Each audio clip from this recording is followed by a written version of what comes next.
Good morning, everyone. Welcome to Tuesday Tea Time.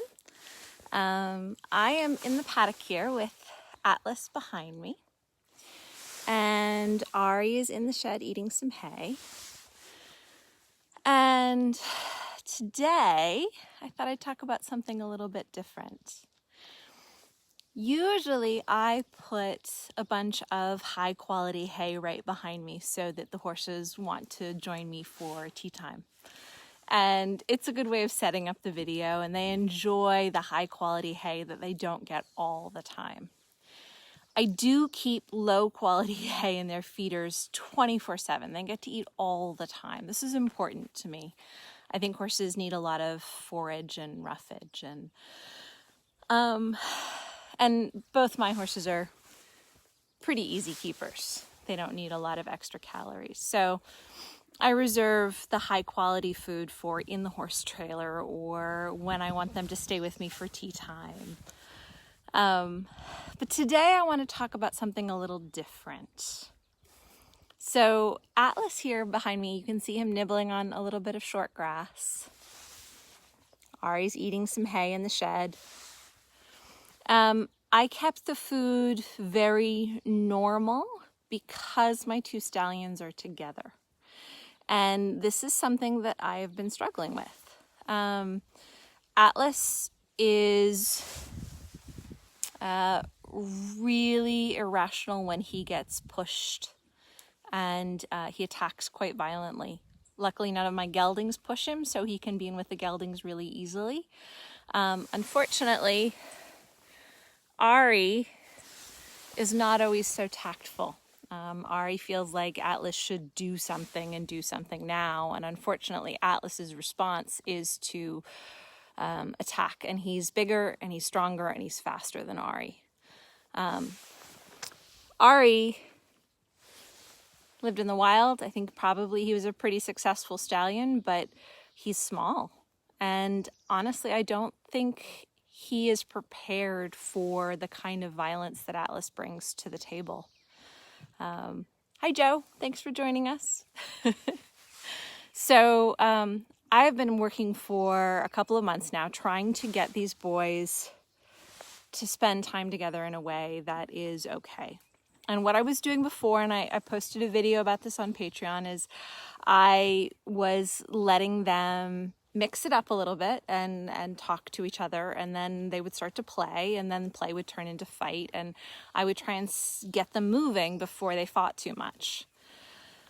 But what started happening is it was really stressful for me, particularly after a few wounds, and with Atlas, I can't really touch him very much yet, so if he gets hurt, I can't doctor any cuts. So I found I was coming up with a lot of excuses to not put them in together because it was too stressful for me.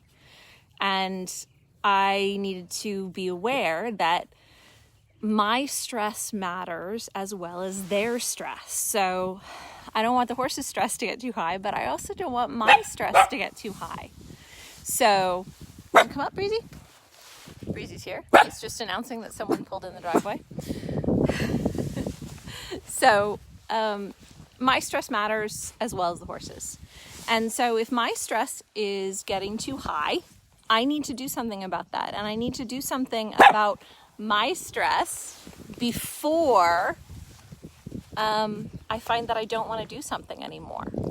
And so when it comes to putting the stallions together, I realized I needed to do something more sooner.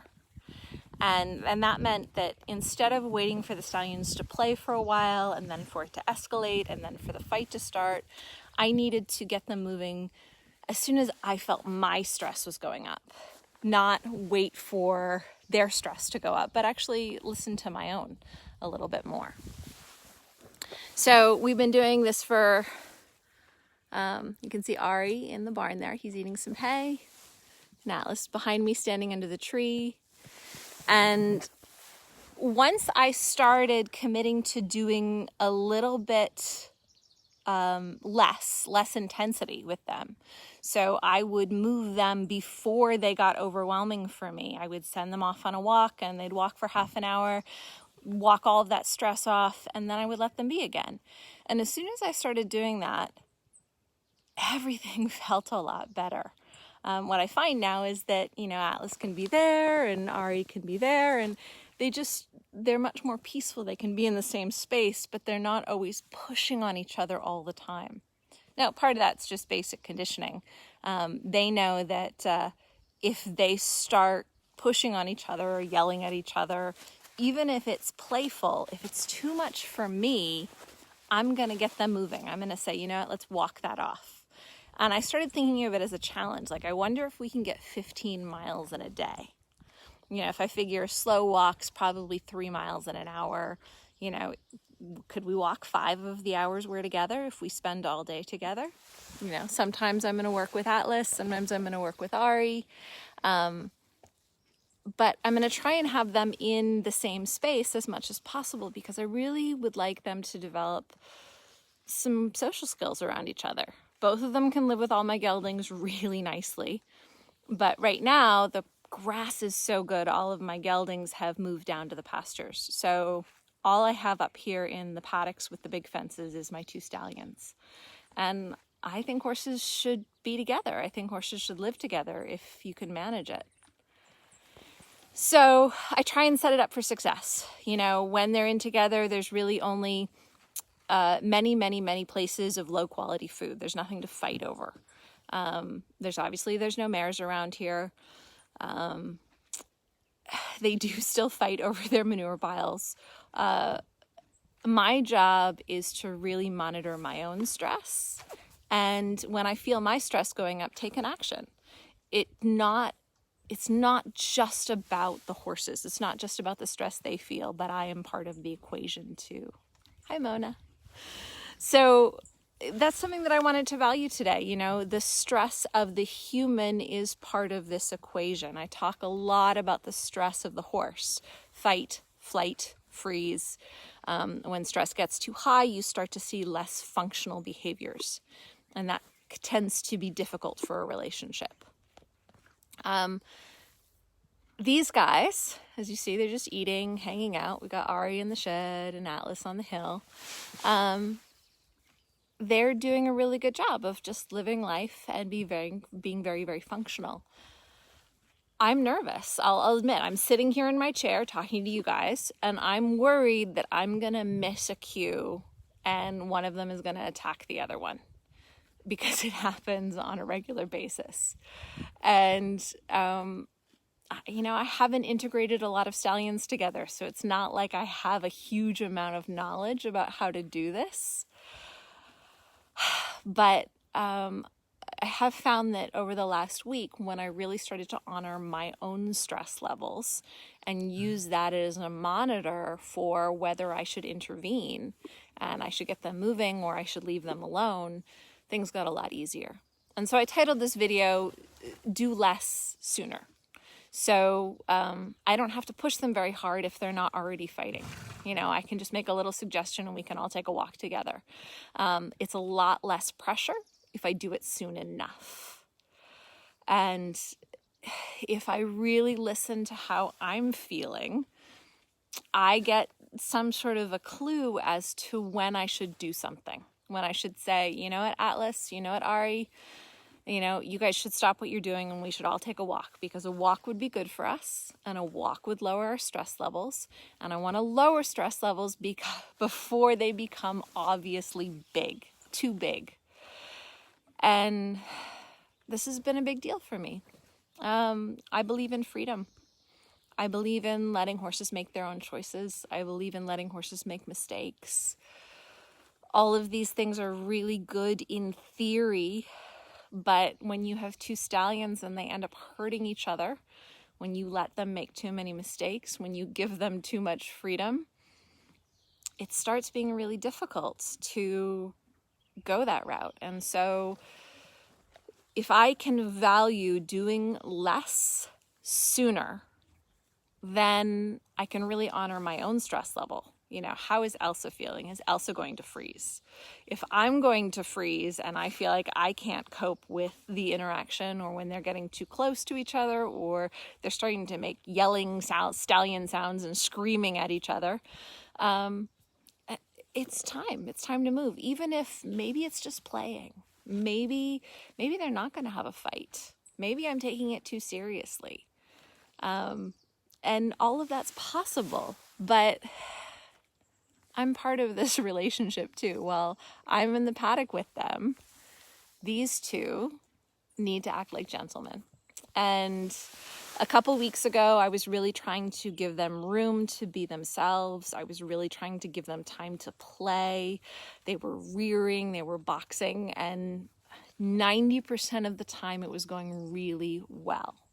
But the 10% of the time that it didn't go well, and we ended up with big bloody wounds, it was really hard for me. It was too hard for me. And so I decided that I needed to not run the edge of danger all the time, and that a little less freedom would mean a little more comfort for me. And that's what we're doing now. And as you can see, I just let them in together. And I will honestly say, this is the first time they haven't had to take a walk before they settled. So I let Arie into the paddock with Atlas, and they just settled right down. So I don't expect it to last all day. I will be out here with them all day. And we'll be practicing all sorts of different training stuff with each of them individually. And at some point, they're going to move towards each other with intensity that's uncomfortable for me. And instead of giving the freedoms that I did a couple weeks ago, I'm going to say, you know what, guys, that's uncomfortable for me.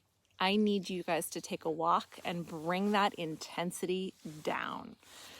And then once they bring the intensity down, we can go back to about our day and our life together. So just some small thoughts for you guys. I'm sure all of you as people in the world, maybe even as horse trainers, have gotten yourself in situations that were fine, but also made you uncomfortable. And what I'm saying here in this tea talk is, if you find you are getting uncomfortable in a situation, figure out what action you could take before it gets to that point. Because when it gets to the place where the human stress really comes up, we feel really trapped, and we don't want to get in that situation again. So try and do something small soon enough that everybody's stress comes down before yours gets too high as the human in the situation. And so those are the thoughts I'm going to leave you guys with today. Thank you for joining me for tea.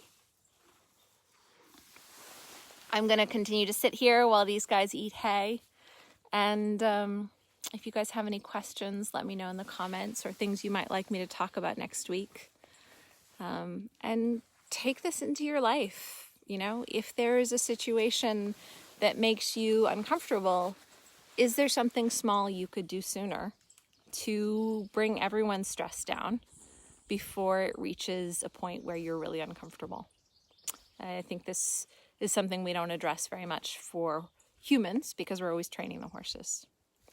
Thank you guys. Have a wonderful day, and I will see you next week for Tuesday Tea.